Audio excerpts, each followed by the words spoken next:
J'ai choisi de m'orienter vers l'informatique.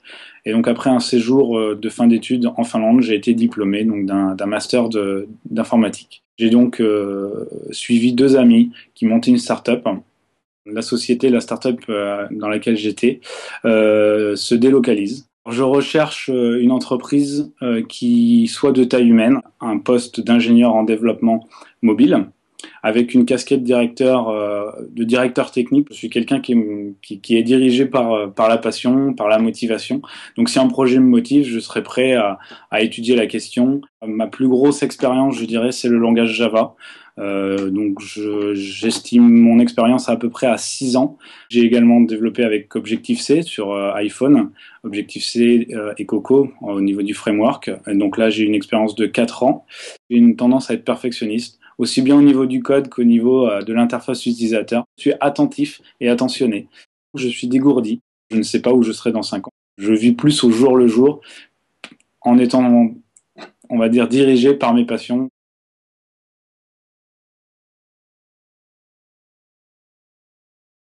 Alors les étapes marquantes de mon parcours, elles sont multiples, mais elles commencent d'abord par mes études. Donc j'ai reçu un diplôme d'ingénieur d'école d'ingénieurs française qui fait partie d'un grand réseau d'écoles d'ingénieurs en France. Généraliste. Donc, à l'issue des 2 ans du premier cycle, j'ai choisi de m'orienter vers l'informatique.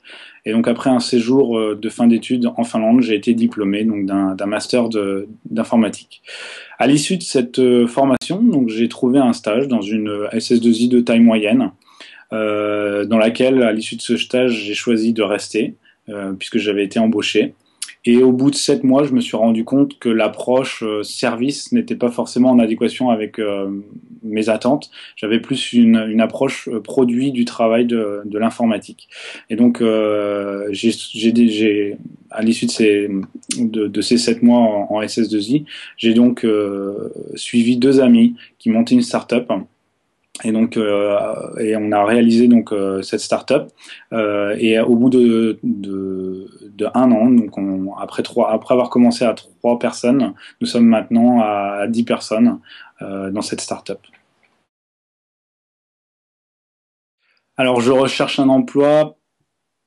Alors, pas forcément par envie, mais plus par obligation, je dirais, puisque la société, la start-up dans laquelle j'étais, se délocalise. Et donc, n'ayant pas la possibilité de suivre cette délocalisation, je me retrouve contraint de rechercher un emploi. Voilà. Je recherche une entreprise qui soit de taille humaine et qui privilégie l'approche produit à l'approche service. Pourquoi? Tout simplement parce que j'apprécie vraiment cette approche produit où on part d'une base, d'une idée, et qu'on essaie d'étoffer, d'améliorer au fil du temps et au fil des années. Donc après dans cette société, ce que je recherche, donc c'est plus un poste d'ingénieur en développement mobile, avec une casquette de directeur technique, parce que je considère que dans des startups avec une taille humaine, il est possible bien sûr que le directeur technique mette, si je puis dire, la main dans le cambouis, et donc ça me permettrait d'avoir quand même une espèce de comment dire, ça me permettrait en fait d'avoir une espèce de vue au-dessus de toute la section développement, et tout en conservant bien sûr des fonctions de développeur. Ma plus grosse expérience, je dirais, c'est le langage Java. Donc j'estime mon expérience à peu près à 6 ans, avec, on va dire, 3 ans d'expérience professionnelle. C'est-à-dire qu'au début, c'était plus scolaire ou personnel. Et donc, depuis 3 ans, j'ai une expérience qu'on peut qualifier de professionnelle, avec un niveau de confirmé à expert. Ensuite, j'ai également développé avec Objective-C sur iPhone, Objective-C et Coco au niveau du framework. Et donc là, j'ai une expérience de 4 ans. Je suis également compétent en tout ce qui est web, donc XHTML, CSS, avec une partie serveur plus PHP.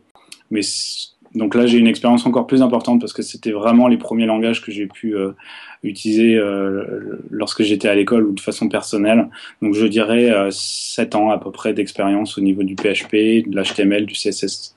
Mais c'est des compétences que je développe moins actuellement puisque dans le mobile, j'ai une approche plus native que web du développement et donc c'est plutôt le Java et l'Objective-C qui ressortent de mon expérience actuelle.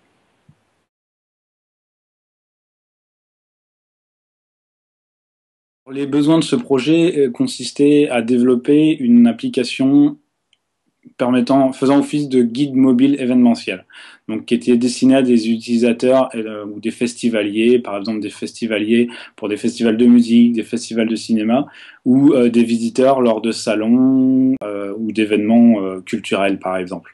Et donc cette application était principalement destinée à améliorer, on va dire, la visite d'un visiteur lors d'un salon, en lui apportant des fonctionnalités qu'un guide papier ne pouvait pas lui apporter, telles que des vidéos, des photos, des podcasts, ou une partie plus sociale, avec des partages de commentaires, des partages de photos entre participants du festival. Alors la réponse à ce besoin, elle a commencé d'abord par une étude des besoins des utilisateurs, mais également des clients et des festivaliers, bien entendu. Donc lorsqu'on a vraiment regardé, ce qui est sorti donc de notre étude, c'est tout simplement que les utilisateurs avaient d'abord besoin d'avoir un programme, donc en gros d'avoir un équivalent numérique de ce qui se fait déjà sur papier. Et ensuite, on s'est rendu compte que les utilisateurs ne cherchaient pas forcément à faire plus que ce qui existe déjà sur papier. Donc on a réfléchi à plusieurs fonctionnalités, plusieurs ajouts qu'on pouvait faire à notre application. Et on s'est rendu compte, à l'issue de ces ajouts, que les utilisateurs découvraient ces ajouts, découvraient ces fonctionnalités et ils prenaient beaucoup de plaisir à les utiliser. Donc ça a été vraiment cette démarche-là, d'abord à l'écoute des utilisateurs et ensuite plus dans l'innovation, dans l'apport de nouveautés. Sur ce projet, nous étions, ça dépendait des phases, c'est-à-dire qu'on était parfois juste un à travailler, parfois sur les périodes où on devait vraiment avancer très vite, on pouvait être jusqu'à quatre. Donc comme on avait plusieurs plateformes supportées, donc iOS, Android, BlackBerry. Moi, je me suis principalement concentré au départ sur tout ce qui est Android, puisque c'est mon domaine de compétences majeures, où j'ai développé, on va dire, chapeauté tout le développement de l'application dans sa version Android. Dans sa version iOS, j'ai participé à hauteur, si je puis dire, de 40%, 40 à 45%.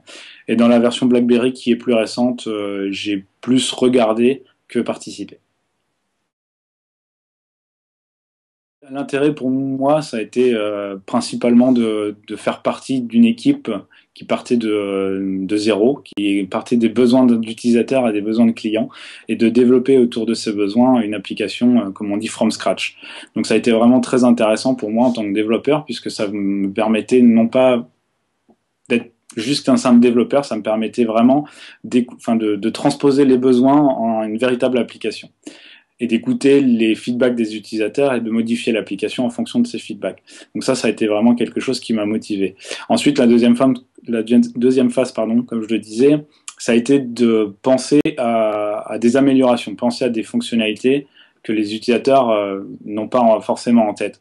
Et donc ça a été une phase un peu de brainstorming qui a été très intéressante et qui nous a permis de déboucher sur des fonctionnalités totalement innovantes, voire novatrices, qu'on ne retrouve pas nulle part dans d'autres applications. Alors, mon atout technique, déjà, je dirais, c'est moi. Enfin, je dirais, on peut voir ça aussi un peu quand on est commandé par ce genre de personnes comme un point négatif, c'est que j'ai une tendance à être perfectionniste, aussi bien au niveau du code qu'au niveau de l'interface utilisateur, ce que j'appelle le pixel perfect. Pour moi, dès qu'il y a un pixel qui n'est pas bien placé, ça ne convient pas. Donc, j'hésite à chaque fois, j'hésite pas à le dire. J'ai aussi dirais une qualité que je suis imaginatif. C'est-à-dire qu'en partant d'une fonctionnalité A, je vais arriver à imaginer plein de fonctionnalités autour de cette fonctionnalité de base. Je prends un exemple, par exemple, c'est comme si on me disait, voilà, on vient de découvrir l'onde. qu'est-ce que tu peux en faire? Bon, après, je suis pas non plus Einstein, hein, c'est-à-dire que je vais pas développer des choses autour de l'onde, mais c'est un exemple. Et donc autour de l'onde, je dirais que je peux imaginer le micro-ondes, le téléphone, la télévision, etc. Des fonctionnalités de ce genre. Voilà. Dans mon entourage, donc on me dit souvent que je suis attentif et attentionné. Après, moi, je considère également que je suis dégourdi. C'est-à-dire que si on me donne une tâche avec pas forcément énormément d'instructions, je vais arriver à gérer cette tâche, parfois difficilement, mais je vais toujours tout faire pour essayer d'effectuer cette tâche sans déranger que ce soit mes collègues ou mes supérieurs. Après, bien sûr, vraiment, je ne suis pas non plus stupide, c'est-à-dire que si je vois que je suis coincé, je ne vais pas hésiter à poser des questions à mon entourage dans ces cas-là. Où je me vois dans 5 ans, en fait, c'est quelque chose c'est une perspective à laquelle j'ai un peu de mal à réfléchir, tout simplement parce que je suis quelqu'un qui aime bien toucher un peu à tout. Je suis quelqu'un de passionné. Dès que je vois quelque chose, j'essaie de m'y mettre à 100%. Et du coup, à chaque fois que je revois quelque chose, enfin que je découvre une nouvelle technologie ou un nouveau produit, je suis tellement passionné que je m'y vois toujours 5 ans. Mais à chaque fois que j'en retrouve un, je me revois 5 ans plus tard encore. Donc c'est pour ça que c'est une question qui est assez difficile pour moi, parce que je me rends compte que je ne sais pas où je serai dans 5 ans et je n'ai pas du tout de visuel sur ces 5 ans. Je vis plus au jour le jour en étant, on va dire, dirigé par mes passions, par ce que j'aime. Je suis disponible dès maintenant. Et je recherche bien sûr un contrat de type CDI. Dans la région géographique, ça serait Lyon, la région lyonnaise.